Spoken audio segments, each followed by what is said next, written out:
Mheshimiwa Rais, Waswahili wanasema mgeni njoo mwenyeji apone. Na sisi tunataka leo, kwa sababu jiwe la msingi limewekwa hapa, kuweka historia, kuwa na kiwanda cha kwanza, iwe yale maneno yaliyozungumzwa ya kwamba watu hapa wataweza kufaidika, iwe ni maneno ya ukweli na isiwe kupakwa mafuta kwa mgongo wa chupa. Nasema hivyo Your Excellency kwa sababu tulikuwa na Dongo Kundu bypass na mashamba ya watu wetu yaliweza kuchukuliwa kwa mradi huo, na sisi wakazi tukakubali kwa sababu tunataka miradi ndiposa uchumi utapanuka na nchi itaboreka. Basi hatukuweza kupata zile ajira. Hata yule human resource aliletwa hapa, he was from another county very far from Mombasa County, na yeye ndo alikuwa human resource manager. Hivyo basi zile kazi na ajira na watu wa Dongo Kundu, Mwangala, Shikadabu, Likoni kwa jumla walioathirika wako hapa. Kama nasema urongo watasimama na waniambie mama unadanganya. Nilikuwa nikiteta sana. Ikafika kipindi mchina ananiambia mimi siwezi kumdictate, yeye ndio amepatia contractor kandarasi na yeye ndio atajua yule atafanya kazi. Your Excellency, tunajua wewe msemo wako ilikuwa ni kusema na kutenda. Tunataka hizi ajira zifaidishe kwanza wakazi wa Likoni constituency, pili Mombasa County, tatu jirani yetu Kwale County manako tuko jirani. Tuwe na hiyo circle ya kuenda, ikiwa basi tumekosa wale ambao wana hiyo professional ambao inahitajika, then we can borrow from another county because this is a Kenya project pia. Iko Kenya, tuwezi kufukuza wa Kenya wengine. Lakini kwanza sisi tushibe Your Excellency. Tukisha shiba na majirani na nyinyi njooni pia tuwakaribishe. Hiyo ndio mambo inayosemwa hapa. Mwenzetu kutoka Tanzania ametuambia jamani, sisi tusiwe waoga kuwakaribisha wa Tanzania ama kwenda kule. Unajua hapa Kenya juzi na jana Wapemba wamepewa uraia. Kweli si kweli?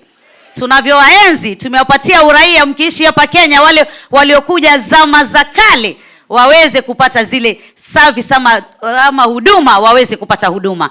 Pia wale wa Makonde tuliweza kuwapatia hati ya kwamba wao ni Wakenya. Kwa hivyo sisi ni waungwana sana, tunawapenda sana. Mheshimiwa Rais, najua katika special economic zone huyu ni investor wa kwanza, but there are more to come. Issue hapa, na nilizungumza na waziri na nimeona waziri anafuatilia. Kuna a lot of grievances ya watu wetu wale ambao wameathirika na uno mradi, na si kuathirika, wale ambao watapatiwa ardhi mbadala. Manake kuathirika ni kwamba labda umepata maradhi, umepata mambo mabaya ndio kuathirika, lakini wale ambao pengine wameondolewa na kupatiwa ardhi mbadala. Kuna mtu familia ako na watoto kama 7 ama 10 ama ana mabibi 3, lakini anapatiwa hiyo ardhi moja. Sasa ile ardhi moja ataigawanya kwa watoto, ataganyia bibi wa pili, ataganyia bibi wa 3, ama atakaa vipi? Kwa hivyo mimi najua Your Excellency wewe una huruma, na kwa sababu ya huruma tuweze kureview, tuone ya kwamba wale ambao hata ardhi zao zilizochukuliwa ni kubwa na wana familia kubwa, how are we going to accommodate them? Hiyo ni kwanza. Kuna majina mengine ya watu pia yamekorogeka. Unaona mmoja ameandikiwa, hajaandikwa ile nyumba yake iliyokuwa, ama ameandikiwa miti, hajaandikiwa ardhi. Hilo pia ni jambo ambalo tunaomba liweze kurekebishwa. Kina mama wajane ambao waume zao wamefariki, tumepata hizo cases. I've been following those grievances Your Excellency. Yesterday nilishinda hapa na wale relevant sectors kutoka kwa serikali kuangalia zile grievances. We are positive, we need the project, we are supporting the project, lakini na kuomba utuangalie watu wetu kwa jicho la huruma, kwa jicho la amani, kwa sababu wanaenda kuanza maisha tena. Na pale wanapokwenda kuanza maisha, je, maisha haya watayaanza kwa njia gani? Hilo ndio swali na ndio kibwagizo changu Your Excellency. Pili Your Excellency, hapa kwa sababu ndio itakuwa Ulaya ya pili, kila viwanda vitakuwa hapa. Security is paramount. Security. Polisi wetu wanasema hawana magari. DCC, the chairman of security, kila wakati ananiambia mheshimiwa, utuombee magari. Human resource ni wachache, polisi ni wachache. Na unajua sisi madawa ya kulevya, mimi nimelia, nimesema Nimesema kila kitu, madawa ya kulevya, Your Excellency. Watoto wetu wanageuka mazombi. Watoto wetu wanashindwa kuzaa watoto. Mabinti zetu pia sijui in future tutawauza kina nani. Manake nguvu hakuna, utampa mke nguvu anazo. Nguvu zote zishamalizika na unga. Kwa hivyo Your Excellency, if you are projecting the future generation, the issue of drugs should not just be a discussion. Vile kila saa tunazungumza tunasema, but bado kwa nini unga unauzwa? Kuna wale pia wanajiingiza kwenye siasa, wanajiingiza wakue kwa serikali, lakini hao tunawajua. Wao wako na vichuzi, wao wako na watu wamewapanga, na utajiri wao umetokana na hiyo mambo ya drugs. Your Excellency, that is an area ambayo tuzungumzie. Najua umesema sana, sijui ulikuwa ni chapa mtu wangu ama ni siasa tu. Lakini nikwambie, kiongozi mzuri ni yule anayerushiwa mawe na kupigwa mawe, kwa sababu akipigwa mawe atajua kesho nitapigwa mawe, wacha nifunge hapa. Na kama hatajua kama kuna njaa, kama unga umepanda bei, kama shule CBC imetukoroga, kweli ataweza kujua? Basi haya yanayofanyika yanamstrengthen Mheshimiwa William Ruto. Anazidi kuwa ngangari, lakini bila hivyo ata relax. Atajua kila kitu kiko shwari, kila kitu kinaendelea. Kwa hivyo sisi tukimwambia, tunamwambia vizuri, wewe kama baba wa taifa, hapa tengeneza, hapa tengeneza, hapa tengeneza. Na baada ya hapo, unajua hii malumbano wa kisiasa huwa tunalumbana, lakini kuna pale unataka kuniambia hawapigiani simu wakazungumza. Wewe Faisal, unaona hapa Faisal, hata saizi hata jana wakazungumza 1 2 3 1 2 3, lakini sisi huku chini hatuelewi. Kitu tunaomba, we are requesting, we are really calling for peace. The gospel of peace should be our gospel. Sisi kama wa Kenya, na kukaribisha Mheshimiwa Rais na naibu wako na viongozi wako. Watu wa Likoni ni watu ambao wana heshima. Umeona wamekukaribisha vizuri, lakini heshima yetu tupewe. Kilicho chetu cha Kaisari apewe Kaisari, na cha Mungu pia kipewe Mungu. Tukishapata hivyo hatuna shida. We are going to give you unwavering support kama watu wetu watashiba. Contractors wakifanyika, tuko na watu wako na makampuni. Tukitaka maengineer, tuko na maengineer. Skills zote ziko Likoni constituency and Mombasa at large. Ya pili ni kupongeza mradi huu Rais, na tunataka upige darubini pwani vizuri, kwa sababu hatuna viwanda. Leo vijana wote wa Mombasa wanapigania nafasi katika hii bandari. Viwanda havimo kabisa. Wale wanaotaka kuwekeza hapa pwani na wapewe nafasi, ili hawa watoto wetu na kina mama zetu waweze kupata nafasi ya kufanya kazi na kujenga nchi hii. Pia Rais, usisahau bandari umetufungulia. Fagia ile uchafu kidogo imebaki ndani. Mimi nitakuja na mambo ya siri, nitakuambia hapo, upige nyundo 2 3 ili sasa vijana wetu waingie waanze kufanya kazi. Mambo ya dawa za kulevya Rais, sasa hiyo wamama wako hapa, wazazi wako hapa, tunakupatia full mandate ya kufagia na kuangamiza dawa za kulevya completely. Iko watu wanakimbia hapa nje wakitutisha na maandamano. Mara wanasema hii ni serikali haramu. Wanakaa baada ya siku 2 3 4 wanarudi kwa ile serikali wameita haramu, wanasema punguza bei ya chakula. Wanakaa kidogo, wanasema your time is up. Tena wanakaa tena, wanarudi wanatuambia mufanye haraka kudeliver, la sivyo tunawapa siku 14. Msitupatie siku 14. Na Rais, hawa watu tuachie. Tuko kwa kambi, umetufungia sana. Tuachilie. Mimi kama generali wa UDA hapa Mombasa na jeshi ya nchi kavu, tutaingia tupambane na hawa watu. Mimi najua wanataka kukuprovoke. Wanataka utumie polisi kupiga vitoa machozi. Please, dear Mr. President, don't respond to a mosquito bite with a hammer. Hiyo ya utuachie, kwa sababu mtoto hazaliwi akaanza kula chapati. Kweli au uongo?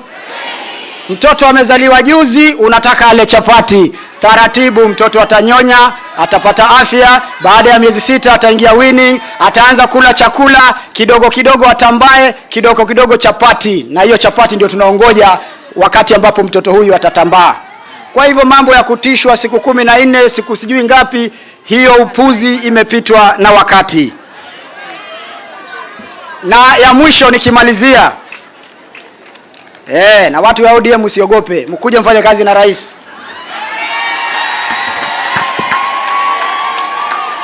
Nikimalizia ya mwisho, naibu wa rais alisema ya kwamba hii ni nchi ya shareholding. He was very right and we support it. 2017 we invested in Mombasa County. Our share was between 6 to 7 to 8% in terms of political muscle. 2022 we did the same. We moved our shareholding from 8% of political muscle to 44% of political muscle. We are going to do the same in 2027, God willing, from 44% to 100%. Kwa hivyo hii ni nchi ya shareholding, unaekeza mahali inazaa, na sisi hapa Kenya Kwanza tumewekeza izae matunda, watu wote wakule. Huwezi kaa nje unatutukana na unataka ufunguliwe mlango upewe chakula. You style up and respect the President of the Republic of Kenya. Tuko hapa kwa sababu tuko katika safari ya kumaliza umaskini katika nchi yetu. Mradi wa leo ni baadhi ya miradi ambao tumepanga kupanua maneno ya viwanda, kupanua maneno ya biashara na kupanua maneno ya uwekezaji. Na hiyo kazi imeendelea. Ya pili, huu mradi tulikuwa tumeambiwa ya kwamba mwekezaji wa kwanza ataweza kuingia katika mwaka wa 2026. Wewe mwenyewe ukaniambia lazima mwekezaji aingie katika mwaka wa 2024. Tarehe 16 mwezi wa kwanza, Januari mwaka huu, tukakuja pale KPA, tukafanya mkutano na gavana Abu Somad, mashirika yote ya serikali, shirika ya KPA, na tukasema ya kwamba lazima tutafute mbinu zote huu mradi uweze kuanza.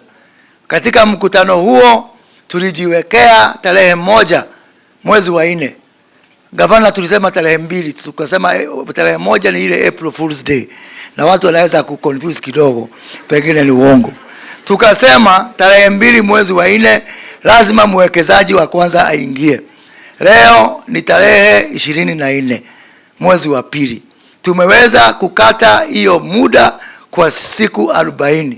Na kwa sababu tulisema sio kila kitu ikiwe sawa kabisa, lakini hii maisha ni namna hiyo, unasonga hatua moja. Hii shehena ya hii mradi tutaendelea kuiunda kama iko kwa bahari, hatutagojea mpaka ikuwe sawa kabisa. Kwa hivyo tuko na furaha leo kwa sababu hii mradi ya Taifa Gas imeanza leo, na ile mipango ingine yote ambayo inaendelea. Tukianza na maneno ya barabara ambao nimeambiwa ya kwamba hiyo barabara ya lami itakamilika kufikia mwezi ya 3 mwezi ujao. Tuko na hii bridge, hii daraja ambao inaenda huko katika airport na upande wa SGR. Disemba mwaka huu hii bridge itakamilika na tutaweza kutumia. Lakini hata kabla hazijakamilika, bandari yetu upande wa Kilindini bado iko, hakuna pahali imeenda. Feri yetu ya Likoni hakuna pahali imeenda.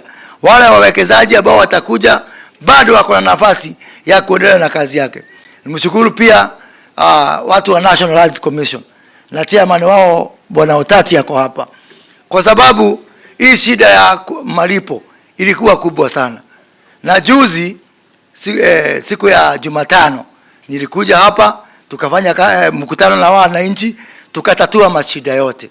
Nilipokuja hapa tulikubaliana ya kwamba hata kama mzee akona watoto 5, hata kama akona bibi 2, unajua kidogo nilikuwa na matatizo, nikaenda nikamconsult ndugu yangu Oscar Sudi ambaye akona mabibi wengi, akanambia sio hatia kuwa na mabibi wengi.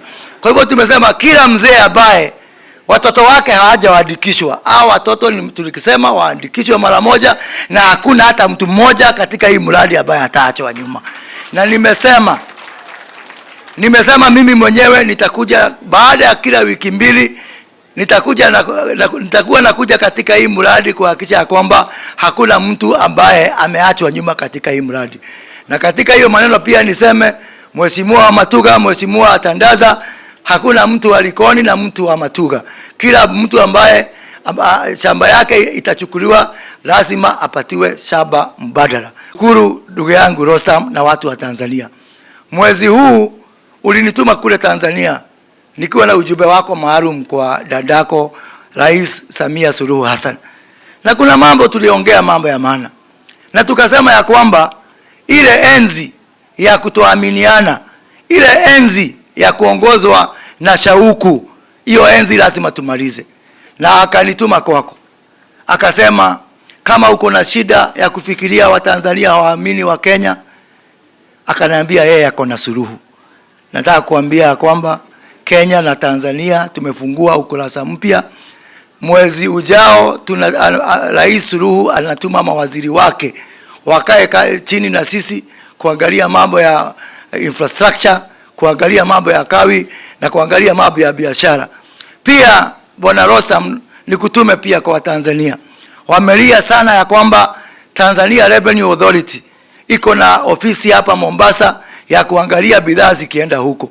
Pia nimeambiwa na watu wa Kenya Revenue Authority, ikifikia mwisho wa mwezi wa 3, Kenya Revenue Authority pia inafungua ofisi pale Dar es Salaam, ndio mizigo iweze kukaguliwa kutoka hapo.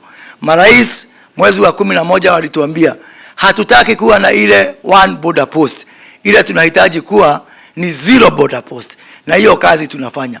Kwa hivyo niwahakikishie watu wote hapa Dongo Kundu, tumetaja mambo ya kazi, na mimi kama waziri na ile kazi rais amenipea, nitahakikisha kwamba hawa wawekezaji wote kazi ya kwanza itapewa watu wa hapa katika eneo la Dongo Kundu. Na nitoe ilani pia, kuna watu wengine kutoka nje ya hapa wamekuwa sasa ndio wataalamu wa hapa. Kuna jamaa mwingine anajiita yeye ndio chairman ya wavuvi, na mimi namjua jamani wa pale kwetu Murang'a. Na hapo kwao ile maji wako nayo mingi ni maji ya karai, lakini najifanya sasa yeye ndio chairman wa wavuvi. Mimi nawaambia wakome, hii maneno ya Dongo Kundu itasuluhishwa na watu wa Kwale County na watu wa Mombasa County tukishirikiana na serikali.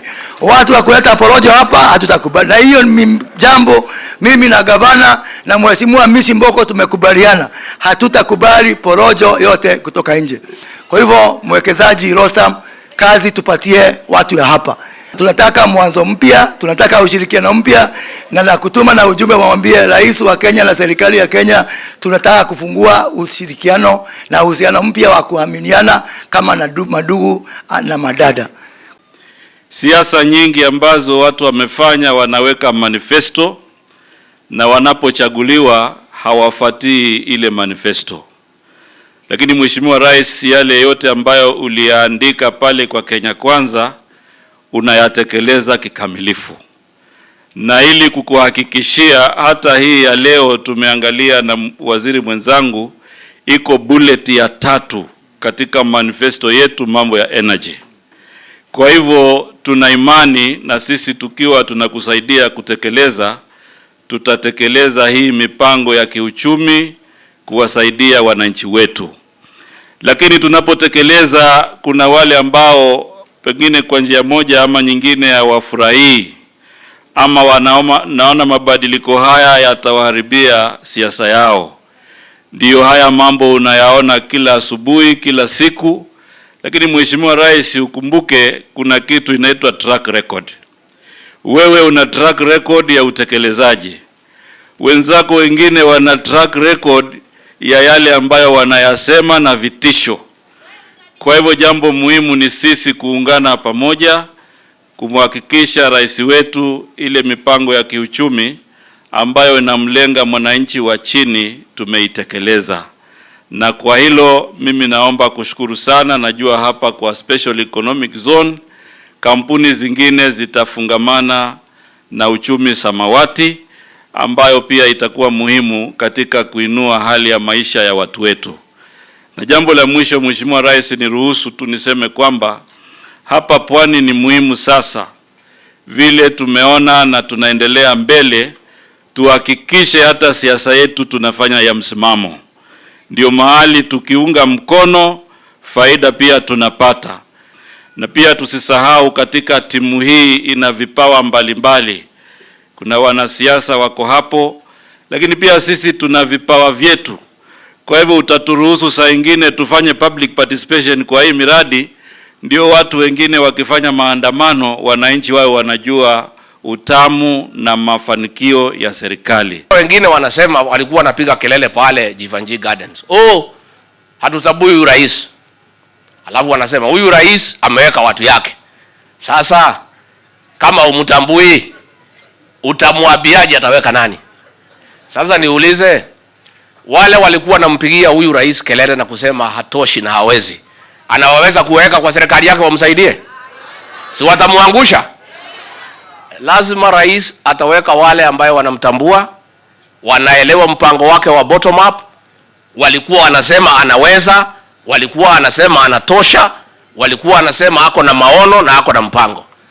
Akiweka wale walikuwa wanapiga kelele na kusema hawezi, hao watakuja huko kukoroga ndani kumwangusha. Si iko namna hiyo? Na ndio tunasema hata huyu mzee ya maandamano hakuna shida. Si maandamano ni kuandamana alafu anaenda nyumbani jioni. Iko kitu nabadilika? Aendelee kuandamana, lakini maandamano natia hii mzee hasara kubwa sana. Wewe mheshimiwa Boko na kutuma kwa hii mzee, mwambie hii maneno. Yeye amekuwa na kazi kubwa ya African Union Infrastructure.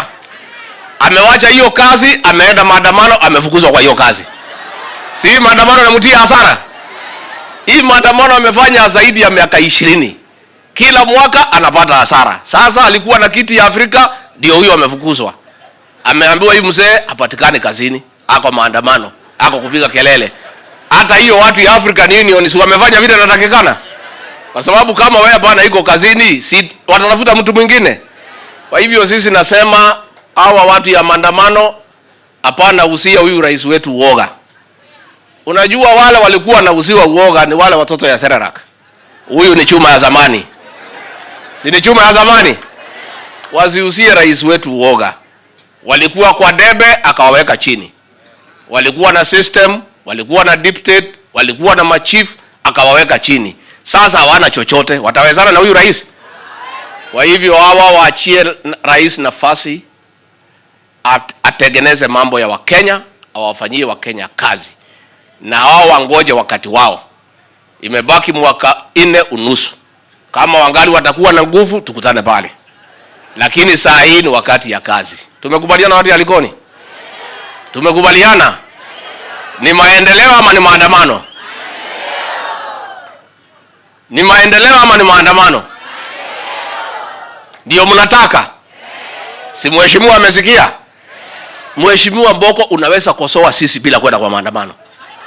Vile umepewa nafasi hapa utukosoe, si ndio? Kwa njia ya heshima. Sio lazima uende pale kupiga kelele na kukaa chini ya rami na kusema haki yetu. Sasa nani atakusikiza ukiwa chini ya rami? Njia kukosoa serikali ni unakuja pahali serikali iko, unapewa nafasi kwa heshima vile umepewa. Kwa sababu wewe ni kiongozi, nyinyi mlimchagua. Na anaongea mzuri na Kiswahili yake ni safi sana. Lakini ni kwa kikao kama hiki, hapana pale kwa maandamano. Hapo hiyo ni kelele unapiga alafu unaenda nyumbani. Huu mradi wa Taifa Gas ni hatua kubwa sana ya kupatia mwananchi heshima. Tumeambiwa ya kwamba wapwani zaidi ya 70% wanatumia kuni kupikia chakula. Iko namna hiyo? Hiyo iko moshi, iko matatizo mengi ya kiafya na kiheshima. Kwa hivyo huu mradi, Your Excellency, ukikamilika na miradi zingine, tupate kila boma katika hapa pwani na nchi ya Kenya, kila mama ako na mtungi wake wa gasi ya kupikia, tutaregeza heshima ya watu wetu na wataweza kuishi na njia ya heshima. Rais, mpango mingi ambaye unaendeleza ni ya kutafutia Wakenya heshima, na ni ile bottom up economic model ya kunua wale wako chini wakuje hapa juu wakae na Wakenya wengine. Kwa hivyo tunakupongeza Bwana Azizi, umesema mzuri sana. Unataka Watanzania wakuje hapa wafanye kazi na Wakenya, na tunawakaribisha. Pia sisi tunataka Wakenya waingie huko Tanzania wafanye kazi na wapate mali. Lakini tutakuomba kwa hii mradi hii, vile mheshimiwa Mboko amesema, ikuwe kwa hii mpango wa Tanzania tu wakuwe wawili peke yake. Wewe kama mwenye kampuni na chief accountant ya kuleta pesa ya kulipa hii watu. Hii watu wengine wote wakuwe watu hapa. Mungetaka ikuwe namna hiyo? Ile mwenye kubeba pesa huyu akuje. Hata kama ni wawili, kwa sababu pesa natakana mingi. Wewe na watu wawili. Mnataka akuje na mmoja ama wawili? Basi wawili. Chief accountant na deputy yake. Na hawa watu, hata kama wewe ni mweupe, hawa ni watu ya hapa. Usiwalipe mwisho wa mwezi, patia hao pesa kila Jumamosi ndio wapange mambo yao. Kazi za bandari zimeregea. Ni jambo nilipigania na baadhi ya wenzangu tangu nilipokuwa mbunge. Nimeweza kuangalia hesabu kupitia Central Bank of Kenya. Nimeweza kuangalia hesabu kupitia na kifwa, na hakikisha ya kuwa mashirika na makampuni yenye kufanya zile kazi za clearing zinaanza hapa. Lakini kuna hili swali la pato kutoka bandari ya Mombasa inastahiki kupata. Nisipoyazungumza haya, Your Excellency, nitakuwa nimewadhulumu hawa walioko hapa. Mimi nataka kukupatia shukrani. Na tena natoa shukrani tena na tena.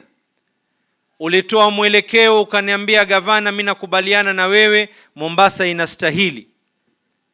Tunaheshimu maoni ya katibu wako katika Wizara ya Transport ya kuwa kaunti ya Mombasa kikatiba ilikuwa haistahiki.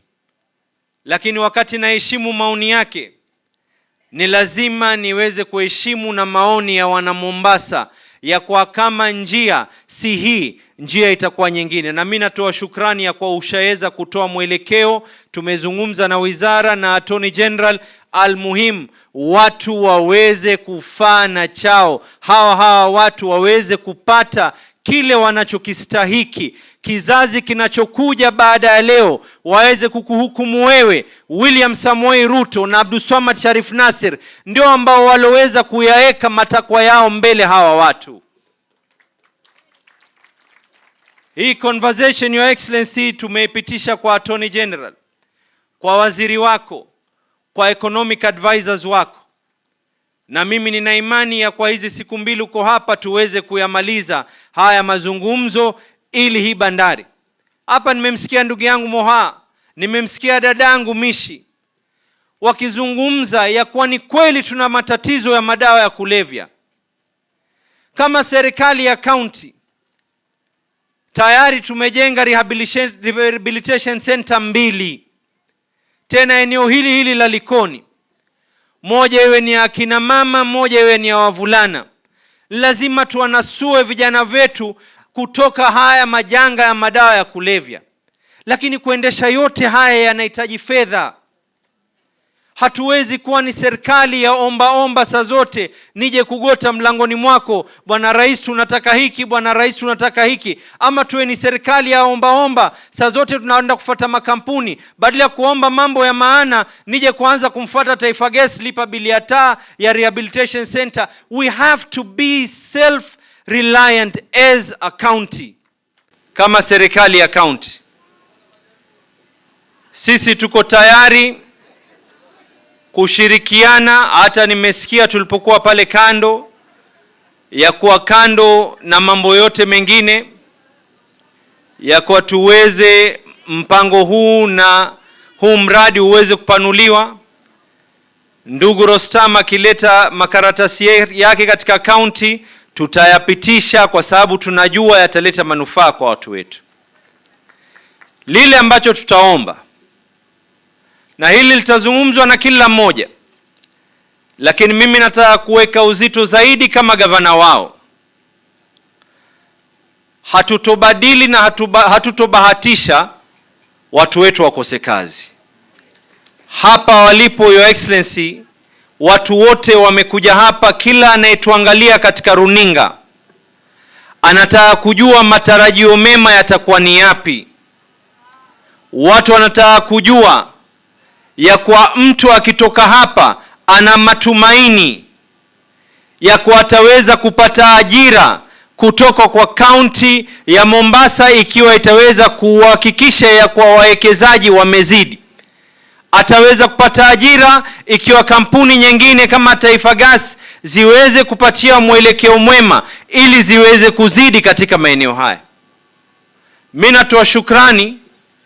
Tulikaa na mkutano waziri, kama sijakosea ilikuwa ni mkutano wa kwanza sisi tulikutana, ilikuwa ni Disemba. Na Your Excellency ulinipatia wewe mwenyewe leseni ya kwa Mombasa, kando na hii Dongo Kundu, leseni ya Mombasa iwe na SEZ yake kama kaunti ya Mombasa. Hii ni ya serikali kuu, tutakuwa na nyingine yetu ya kaunti ya Mombasa. Na ndio ushirikiano, haya ndio matumaini watu wanaoyataka ya hali ya ugatuzi katika hii Kenya.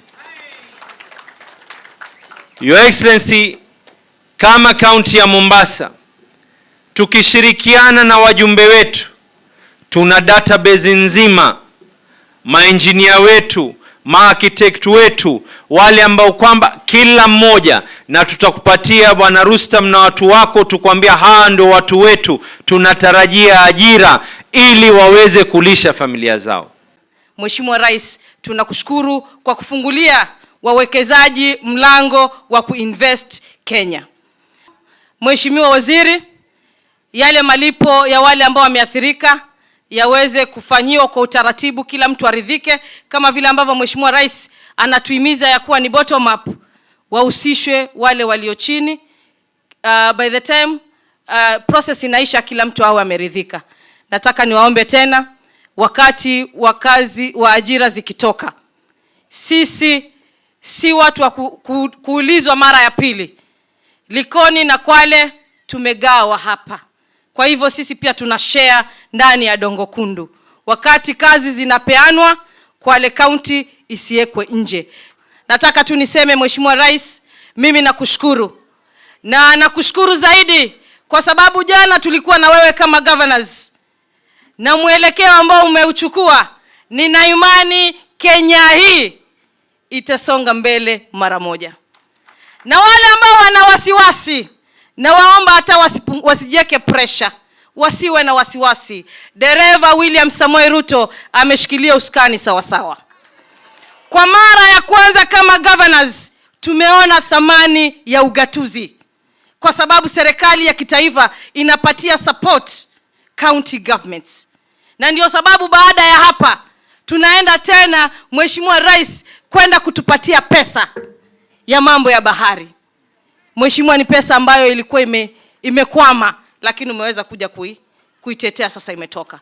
Nataka niseme Mheshimiwa Rais, sisi kama Wakenya tuna imani na uongozi wako, na pia nikushukuru kwa kumthamini mtoto wa kike na kumpatia nafasi mtoto wa kike katika serikali yako. The launch of Taifa Gas project is a historic milestone on our journey to achieving self-sufficiency in clean, green energy, which is a critical component of our commitment to deliver rapid socio-economic transformation through clean, green growth. Our electric power grid is 92% green, and we are committed to turning it into 100% green by 2030. It is our intention to ensure that Kenyan households also embrace clean, modern cooking in order to complete our green growth agenda protect the health and well-being of Kenyans, and conserve our forests. It is a fact that many Kenyan families bear the burden of respiratory allergies and complications on account of indoor pollution and persistent exposure to wood smoke. Cleaner cooking energy is therefore a welcome preventive healthcare intervention. As we have been told, 70% of Kenyan households still use wood fuel. 70% ya familia zote za Kenya wanatumia kuni kupika ama katika mambo ya mapishi manyumbani. Na sababu hiyo watu wengi wanapata ugonjwa, wengine wanapata madhara ya tofauti ya kiafya kwa sababu ya kutumia kuni na mambo mengine kupikia kule nyumbani.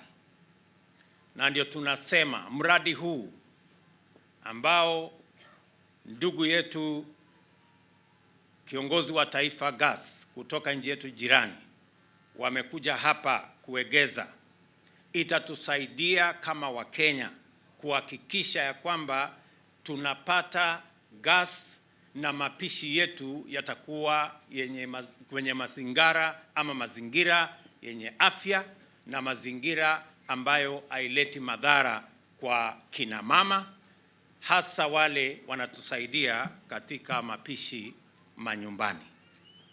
Kwa hivyo, Bwana Rostam and your team, we welcome this investment as the government of Kenya. We are going to support the infrastructure you are going to put up here, and we are going to create a mechanism where the government of Kenya can support the distribution of gas to our households so that we can alleviate the serious challenges of health and pollution in our homes, especially on our mothers and the people who support our families. Rostam had wanted to invest in this program about 5 years ago. Because of the challenges he has mentioned to us, that investment was not possible. When I met him about 3 months ago, I told him that the government of Kenya is going to facilitate this investment in 90 days. I am very happy that today we are here to ensure that this project takes off. Let me also say that the era of mistrust between East Africans and Africans in general must be behind us. We cannot continue to compete for investors from Asia, from Europe, from America, when we have investors next door. Investors must not necessarily be from Europe, America, or Asia. Investors can be Kenyans, Tanzanians, Ugandans, Africans, and that is the trajectory of the new leadership in our continent. I agree with you that our two countries, when I met my sister, the president of Tanzania, we agreed that we are going to eliminate all mistrust, all barriers, and all roadblocks to investment between our countries and between East Africa. I want to promise you, please take my message to my elder sister, the president of Tanzania, that Kenya is open for business.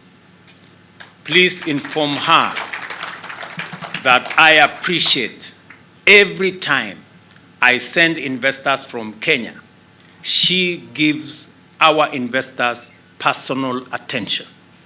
And I have seen investors from Kenya supported by the president of Tanzania to invest in Tanzania. And I will reciprocate to make sure that we tap into the pool of investors that exist in our countries. The journey to affordable, clean, green cooking gas using LPG kicks off in earnest from this investment. I have also approved to my good friend that instead of 30,000 metric ton storage facility, I have agreed that he makes it 45,000 metric ton facility so that we can increase storage of gas as we enhance our gas use in the country.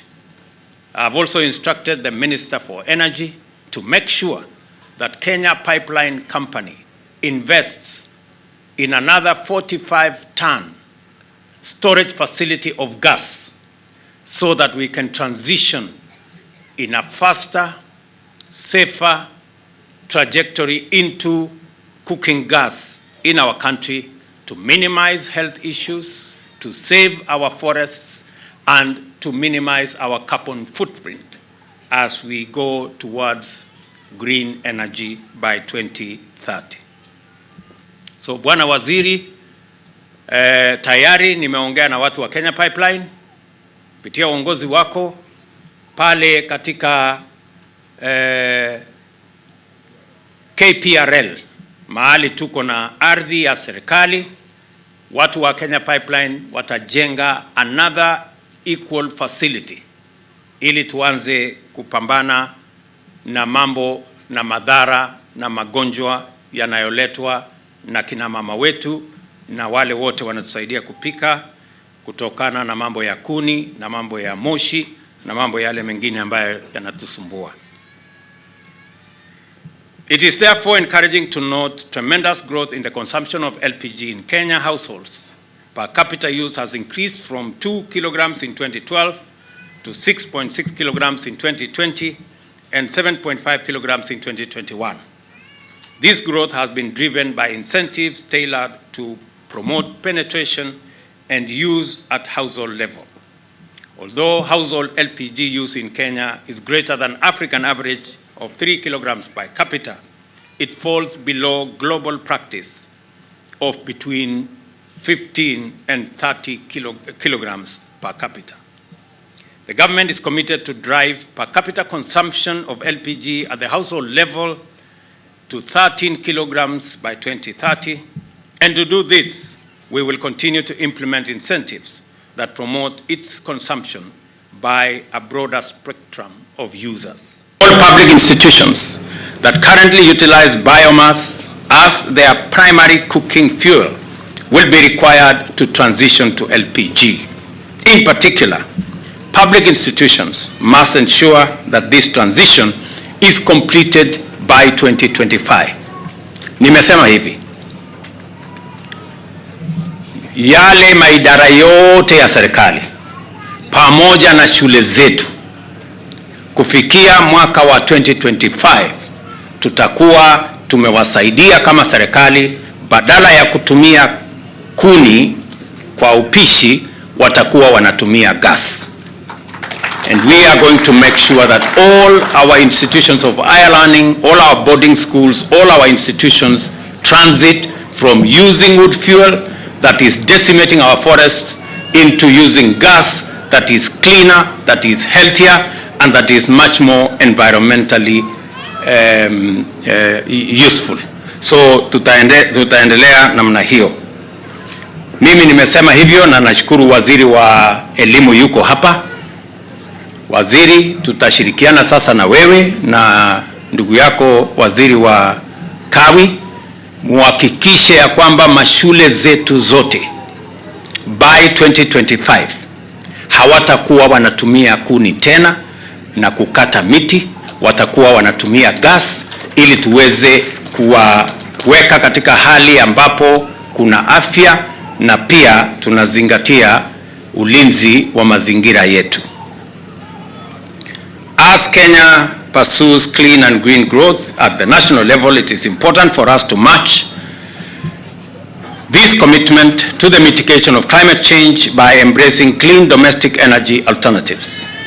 It is time for this country at all levels, from the macro to the micro, to get aboard the agenda for environmental consciousness and ecologically sustainable practices. All our practices and lifestyles must therefore begin to adjust in order to reflect coherently our commitment set out in the Constitution mandate preamble to be respectful of the environment, which is our heritage, and sustain it for the benefit of future generations.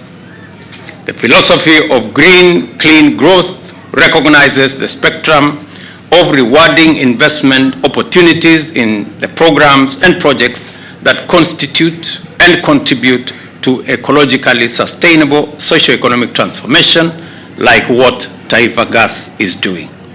Through various incentives, the government therefore encourages highly innovative and forward-looking local investment in this immensely promising space and welcomes international investors to all participate vigorously in these opportunities.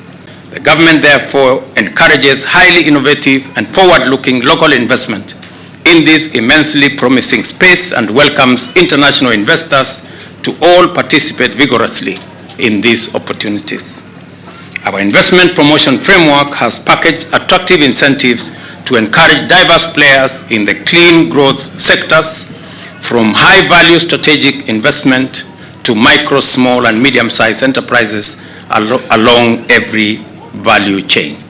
And this is exactly what Moses, we have discussed, that this Dongokundu economic zone and all the other economic zones across Kenya will provide opportunities for investments at all levels, at the micro, the small, at the medium, and the large investors, so that everybody can access a piece of our infrastructure, and so that we can create additional jobs and create additional opportunities.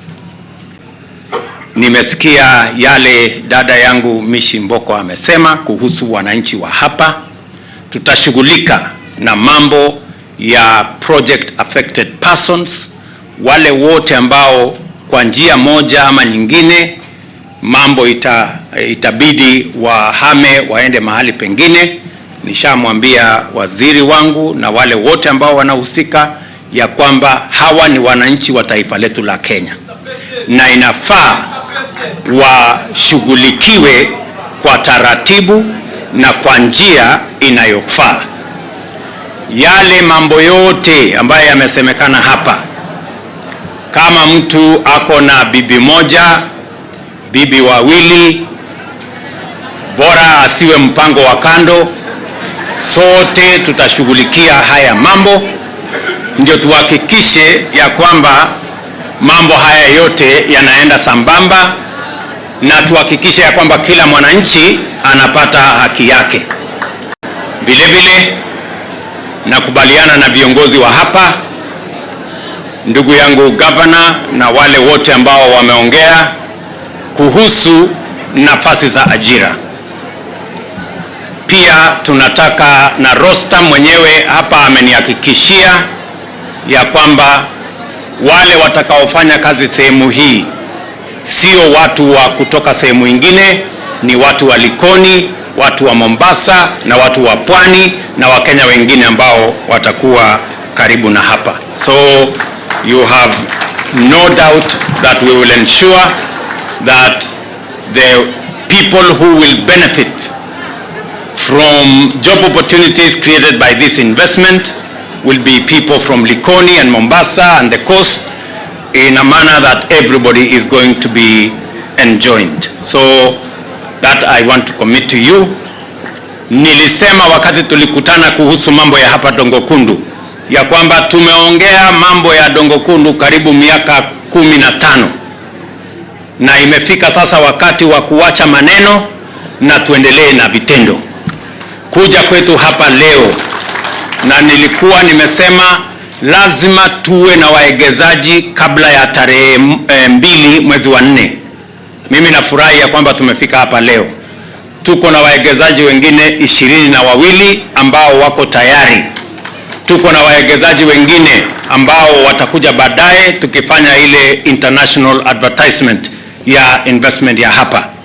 Na nimeambia watu wa JICA ile mpango ya kwamba hapa Dongokundu itakuwa tayari 2027, sio hivyo. Tunataka hii Dongokundu iwe tayari sasa na tutakuwa tunaweka wawekezaji hata wakati tunajenga ile infrastructure ambayo inahitajika katika sehemu hii. So we are going to be chewing gum as we scale the stairs because it is possible. Tutakuwa tunaendelea na mambo itakuwa hivyo. Nataka wizara yetu ambayo inahusika na mambo ya kawi. Mumesikia ya kwamba 70% ya Wakenya bado wanatumia kuni. Na mimi nataka niseme ya kwamba hawa Wakenya wengi wao ni kina mama wanaotumia kuni kutupikia chakula. Na kwa sababu ya kutumia kuni, kina mama wetu wengi wako na magonjwa, wako na matatizo ya kiafya, na vile vile mazingira yetu yanazidi na kuharibika kwa sababu tunakata miti kwa minajili ya kutumia katika upishi. Mimi nataka nitangaze hivi ya kwamba ndani ya miaka 3 ijayo serikali itafanya kazi na wale wote wahusika tuhakikisha kwamba ndani ya miaka 3 ijayo kila nyumba katika taifa letu la Kenya itakuwa na mtungi wa gas, na tutahakikisha ya kwamba bei ya gas itapungua kwa sababu tutaondoa pia ile kodi yote ambayo imewekwa kwa mambo ya gas, so that we can make sure that every household in the Republic of Kenya have access to gas for cooking, and we can eliminate the use of wood fuel, eliminate the challenges of health, and also restore our environment by reducing the number of trees that are being cut for purposes of wood fuel. Sijui kama tumeelewana. So waziri, you have the matching orders and you know what you must do so that in 3 years every household in Kenya has a subsidized cooking gas, both in terms of cost of the cylinder. We want to see whether we can give the cylinder for free or we can charge a minimal fee. I also want the ministry to make sure that we eliminate all illegal filling of gas in the country because it is dangerous.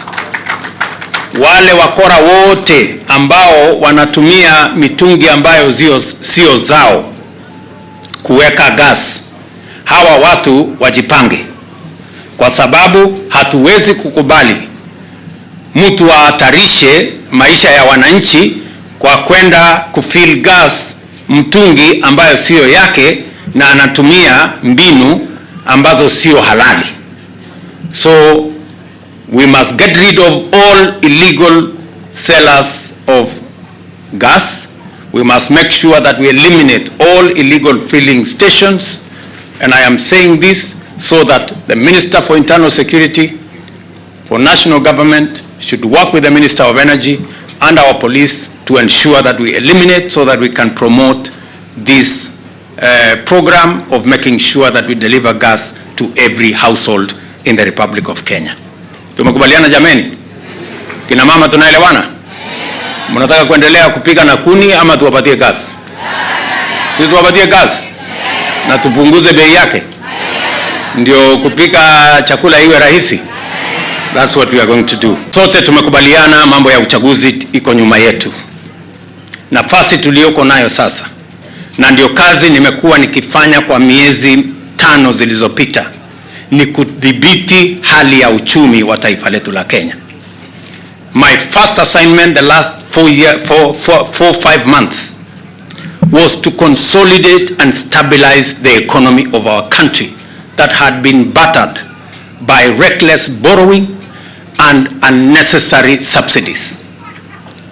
That is why today the economy of Kenya has stabilized, and I want to assure all our citizens that we will not go back to reckless borrowing. We will not go back to subsidies that benefit brokers, cartels, and people who are politically correct. We will not go back there.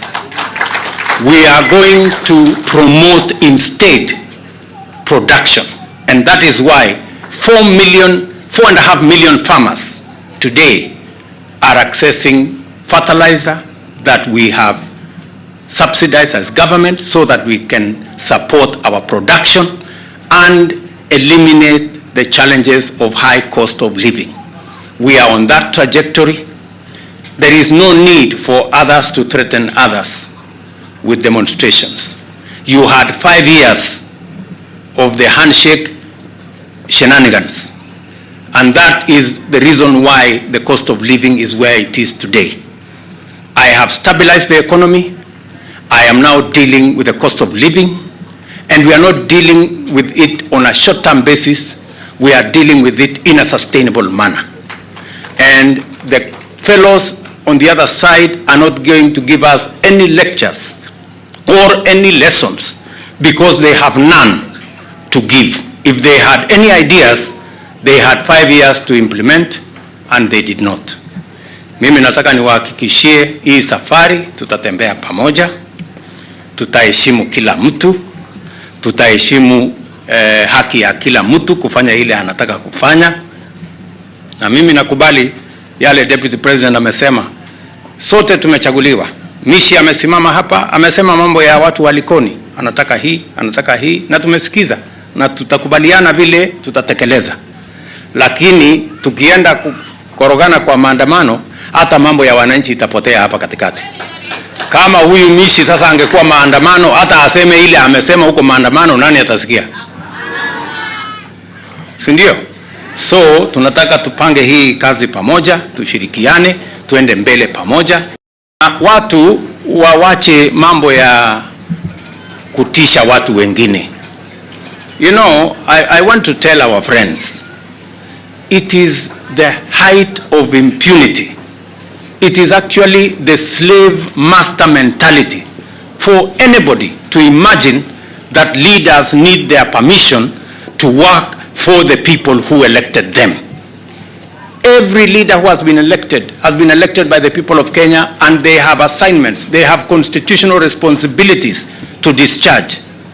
I want to tell all leaders in Kenya, we do not need any permission from no character to be able to serve the people that elected us. We need to figure out how we are going to work together, serve the people of Kenya. Elections come and go, but the people of Kenya remain, and our issues must be consistent. We are being elected to think about the people of Kenya. Tunaelewana jameni? Tuko pamoja? So tafadhali wale wanafikiria ya kwamba Kenya ni yao, na wale ambao wanafikiria ya kwamba ati wanafuga wa Kenya, ati wa Kenya wanahitaji ruhusa yao, washughulike na mahitaji yao. Sisi tunataka tuwaambie Kenya ni nchi huru. Sisi wote tumechaguliwa, kazi imekwisha, tunasonga mbele. Mimi nataka pia niwaeleze, nasikia bado wanasema sijui saba. Sijui saba. Saba gani? Saba ilikuwa wazi wakati tulienda kwa polling station. Saba ilikuwa wazi wakati kila Mkenya alitambuliwa na ile biometric. Saba ilikuwa wazi wakati kila Mkenya alipatiwa kura apige kura. Ilikuwa wazi wakati IBC ilituma ile matokeo kwa ile mtandao. Ilikuwa wazi wakati tulikuwa kule Bomas of Kenya kura zikihesabiwa. Ilikuwa wazi wakati yule alishinda alitangazwa. Ikawa wazi wakati tulienda kotini, kotini ikaamua. Sasa hii saba mnatuambia tufungue ni gani? You know, si hawa watu wanatubeba ufala. Wacheni kutubeba ufala marafiki zetu. Wajinga waliisha Kenya.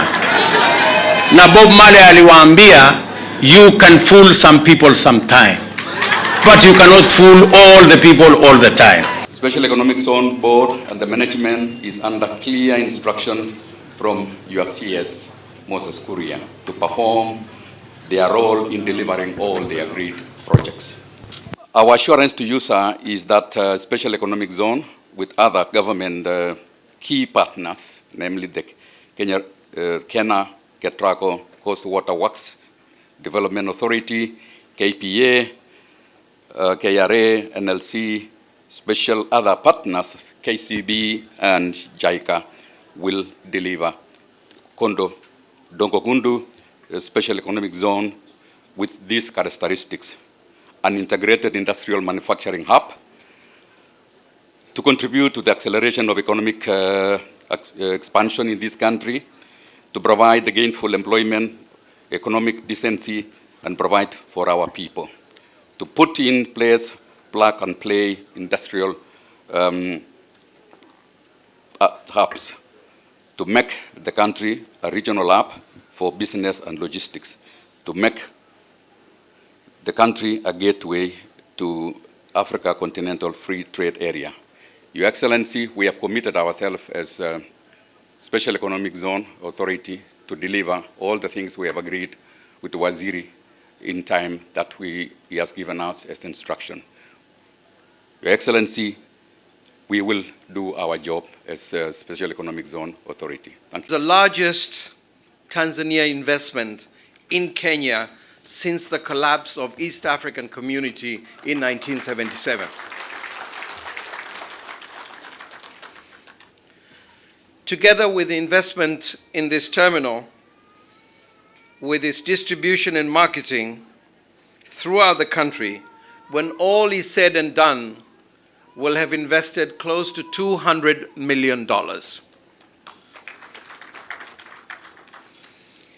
This is designed to build on Kenya's determination to deliver clean cooking energy for all households by 2030.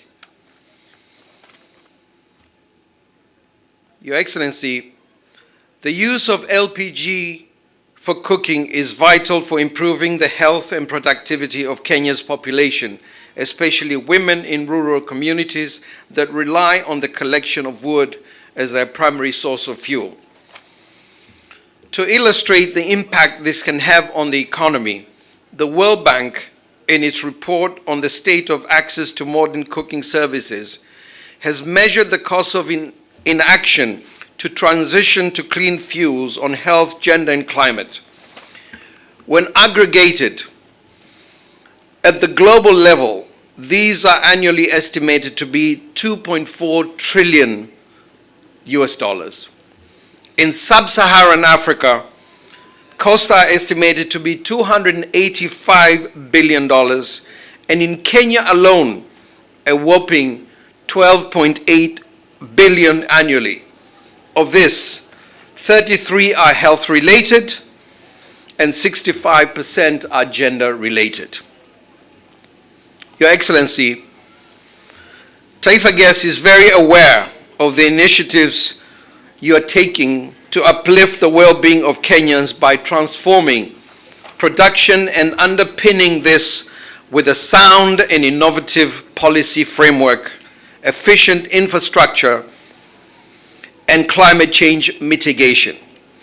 We are also very much aware that your government's pledge to achieve a cleaner and safer environment is being actualized through the intentional placement of environmental conservation and landscape restoration, including the commitment to grow 15 billion trees on 11 million hectares in every part of Kenya by 2030, and to restore degraded landscapes under the African Landscape Restoration Initiative, AFR 100, amongst other things.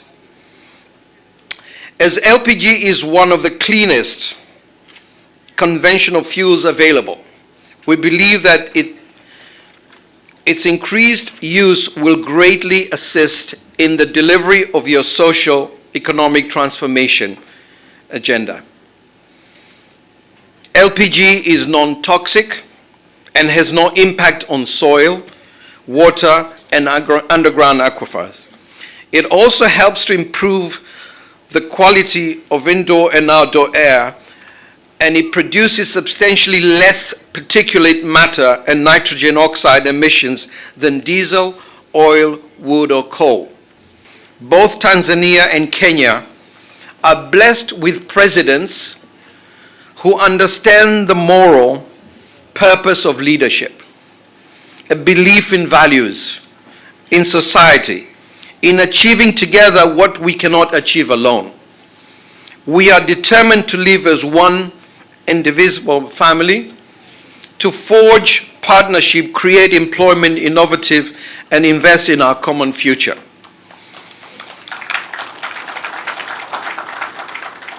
The road has not been easy, and like yourself, we have had to hustle to get to this stage. But also like yourself, we will continue to hustle and build from the bottoms up for the benefit of the poor, especially women and the youth who bear the health and economic brunt from cooking without use of clean fuels. We are thus very keen to participate in programs such as the Hustler Fund to open up access to affordable fuels, stoves, and other appliances. We are also determined to use innovative technologies to improve the efficiency of LPG supply chain to advance and extend human well-being. This includes the development of technologies to deliver LPG to consumers without high up front cost. I therefore make this promise today, Your Excellency. Taifa Gas will be a Kenyan company for the Kenyans, will do all that it can to make sure we deliver on our commitment to build a long-term innovative LPG infrastructure that lowers the cost of living, while meeting the best of all safety, environmental, and social standards. The prize is immense and will, I know, lead to greater cooperation and ties between our two nations, greater trade, and greater investment. Jamhuri ya Muungano wa Tanzania. Mheshimiwa Rais Dr. Samia Suluhu Hassan ambaye anafahamu kuhusu mradi huu na anaunga mkono biashara. Ni dhahiri kwamba mradi huu si tu wa kibiashara, lakini utaenda kuimarisha ushirikiano kati ya Tanzania na Kenya na Afrika ya Mashariki. Mheshimiwa Rais Daktari William Ruto, mabibi na mabwana, uamuzi wa kampuni ya Taifa Gas kuwekeza hapa nchini Kenya na kujenga kiwanda chake jijini Mombasa ni kielelezo tosha cha uaminifu, kuziamini serikali zetu mbili, kwa maana ya serikali ya Kenya na serikali ya Tanzania.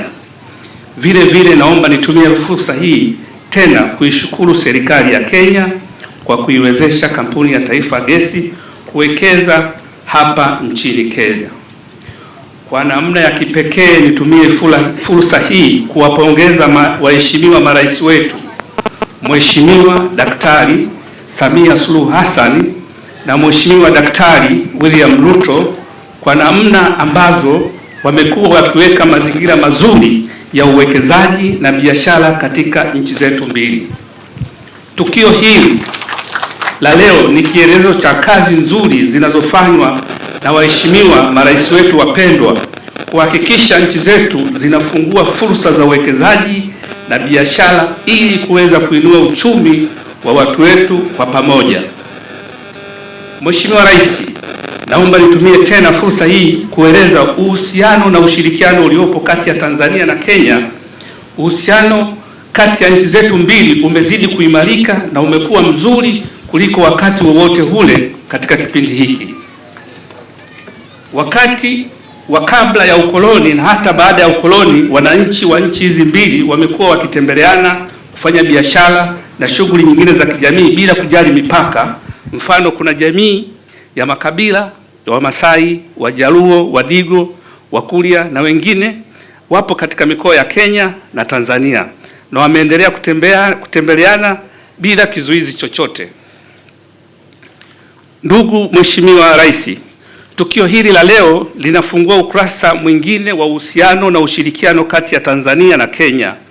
Hivyo naomba nitumie fursa hii tena kuwakaribisha wafanyabiashara na wawekezaji kutoka Kenya kuja kuwekeza nchini Tanzania na Watanzania kuja kuwekeza nchini Kenya. Tanzania ina fursa nyingi za uwekezaji katika sekta mbalimbali zikiwemo kilimo, uzalishaji viwandani, uzalishaji wa madawa, utalii, huduma za fedha na huduma nyingine za kijamii. Mwisho, Mheshimiwa Rais Daktari William Ruto, mabibi na mabwana, nitumie fursa hii tena kuipongeza kampuni ya Taifa Gesi kwa uamuzi wake wa kuanzisha kiwanda chake hapa Mombasa, na pia kuishukuru tena serikali ya Kenya chini ya uongozi mahiri wa Daktari Rais William Ruto kwa kutoa msaada wake kuhakikisha kampuni ya Taifa Gesi inatekeleza mradi wake katika muda uliopangwa. Ni wasii wa Tanzania na wa Kenya kutumia tukio la leo kama ishara ya uhusiano na ushirikiano mzuri uliopo katika nchi zetu mbili, ambao umekuwa kichocheo ukuaji wa uchumi wetu na uchumi wa watu wetu.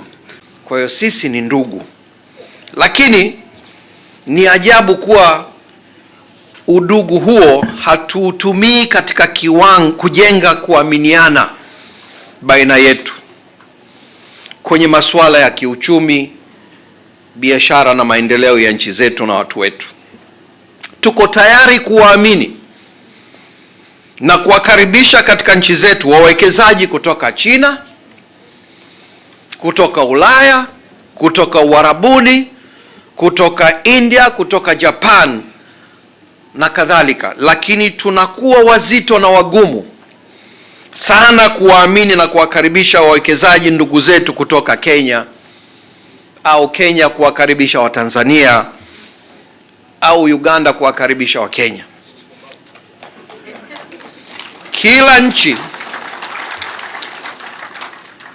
Kila nchi miongoni mwa nchi zetu hizi jirani imekuwa inamwogopa mwenzake. Biashara za kuvuka mipaka baina yetu zinakuwa ngumu na zenye vikwazo vingi. Inakuwa rahisi kuingiza bidhaa kutoka China au India au Dubai, lakini kuingiza bidhaa baina ya Tanzania, Kenya, Uganda, Rwanda ni kazi ngumu sana. Mheshimiwa Rais, hii si sawa. Hatupaswi kuwa hivi. Mheshimiwa Rais, kumekuwa na hisia za muda mrefu kule kwetu Tanzania kutoridhika kwamba Watanzania hawaruhusiwi kuja kufanya kazi biashara hapa Kenya na hawapewi fursa za uwekezaji. Na kwa upande wa Tanzania wanaona kwamba wanawakaribisha Wakenya. Kwa hiyo pamekuwa na kidogo kama vile kutoridhika vile. Mheshimiwa, nakushukuru sana kwamba wewe ndani ya muda mfupi toka uliposhika madaraka, tunashuhudia umeanza kuchukua hatua za kuondoa hisia hizi kwa vitendo.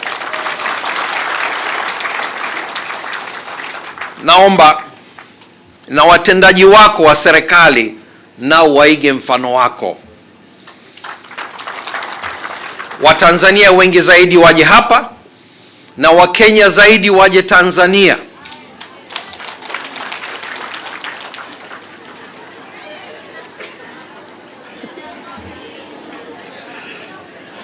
Mheshimiwa Rais, nakuomba wewe na marais wenzako,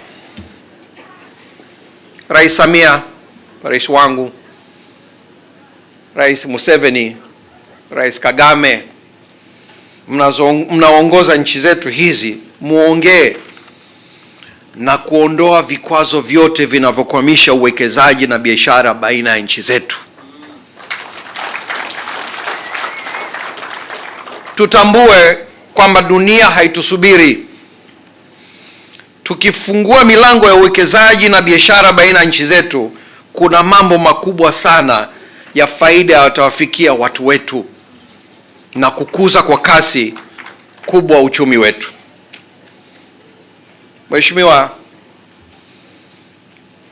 Rais, tuna bahati kubwa sana kwamba kwa mara ya kwanza nchi zetu zote hizi jirani, Kenya, Tanzania, Uganda, Rwanda, zinaongozwa na marais ambao wanaamini katika kukuza uchumi wa nchi zao,